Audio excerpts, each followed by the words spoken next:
বাংলাদেশ জাতীয়তাবাদী দল আছে, যারা এই দেশের সকল জনগণের পক্ষে কথা বলবে, সকল জাতির পক্ষে কথা বলবে, সকল ধর্ম বর্ণের পক্ষে কথা বলার একমাত্র দল হলো বাংলাদেশ জাতীয়তাবাদী দল।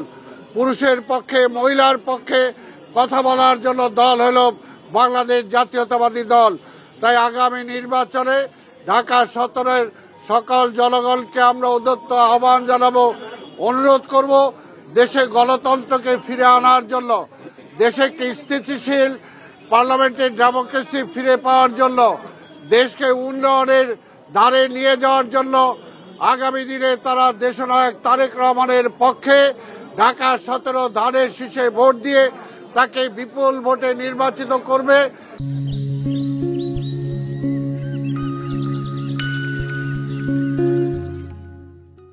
নির্বাচনের মধ্য দিয়ে, আগামী নির্বাচনের মধ্য দিয়ে তিনি সংসদ নেতা হিসাবে অবশ্যই তিনি শপথ গ্রহণ করবেন, সরকার প্রধান হিসাবে তিনি দায়িত্ব পালন করবেন এবং তার পিতার মতো শহীদ রাষ্ট্রপতি জিয়া রহমান যেমনি দেশটা একটা ভঙ্গুর অবস্থায় দায়িত্ব নিয়েছিলেন, আজকেও ঠিক তেমনি একটি ভঙ্গুর অবস্থায় দেশের দায়িত্ব নিয়ে তার সুযোগ্য সন্তান হিসাবে, খালেদা জিয়ার সুযোগ্য সন্তান হিসাবে তারেক রহমান আগামী নির্বাচনে ইনশাআল্লাহ সরকার প্রধান হিসাবে দায়িত্ব নিয়ে এই দেশকে সামনের দিকে এগিয়ে নিয়ে যাবেন, উন্নয়নের দিকে নিয়ে যাবেন।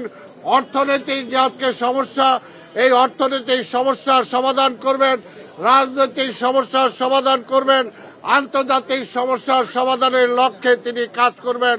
আপনারা সবাই তার জন্য দোয়া করবেন। জনগণ চেয়েছে যে উনি এই নির্বাচনী এলাকা থেকে নির্বাচন করুক, সেই কারণে দল তাকে মনোনয়ন দিয়েছে এবং তিনি আজকে নির্বাচন করছেন। আমরা বাংলাদেশের জনগণকে আমরা আহ্বান জানাচ্ছি ধানের শীষের পক্ষে।